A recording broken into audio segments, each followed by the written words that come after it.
I was thinking the other night, when did the healthcare profession stop understanding that carbs and diabetes are linked? When did that happen?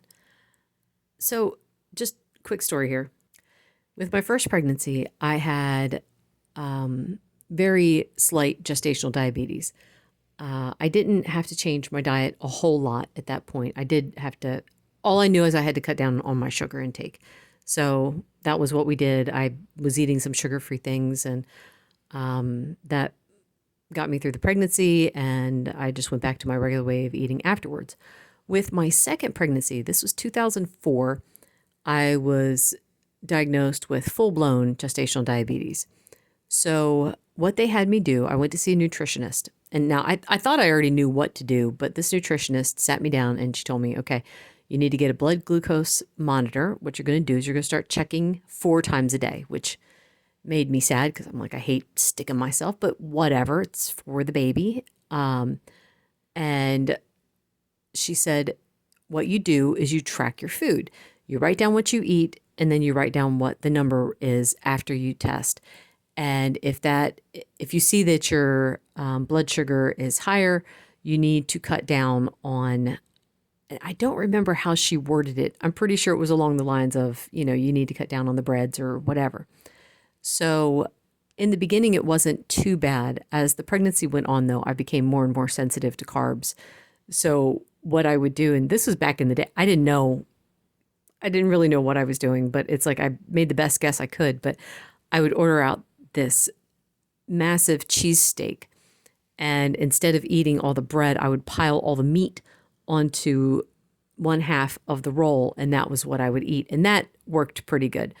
But I remember I was complaining to the doctor that my blood sugar kept creeping up, and I was just so upset about it. And he's like, well, you can either change your diet or we could put you on insulin.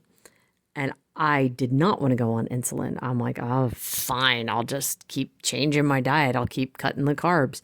And I did. And I made it. So it was the same thing with my third pregnancy. At that point, I already knew what to do.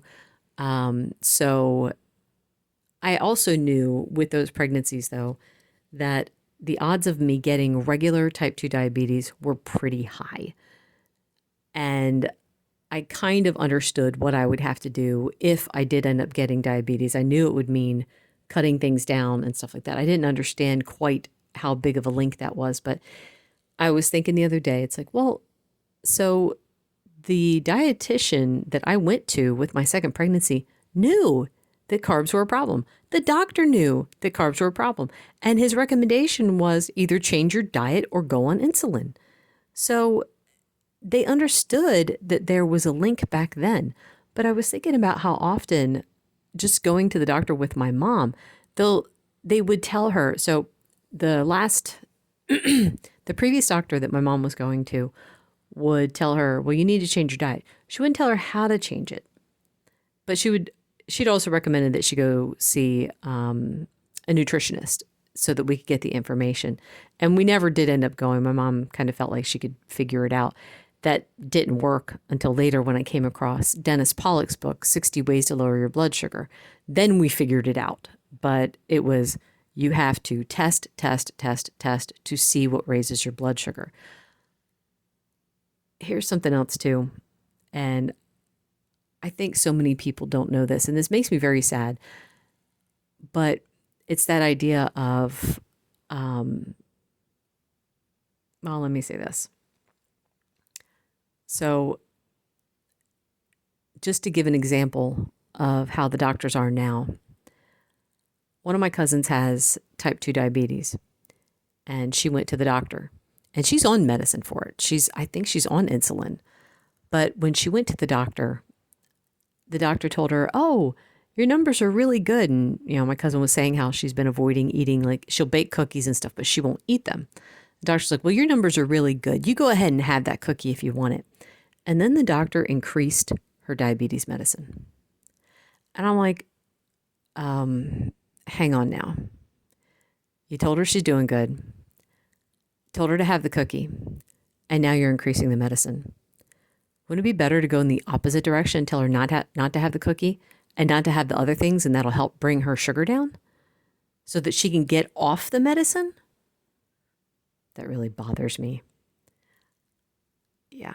Anyway, that was just my wondering today about how in the world did they stop knowing that carbs were a problem for diabetics? I don't know. Anyway, thank you so much for listening. I always want to say watching, but you guys aren't watching anything. Thank you for listening. Bye.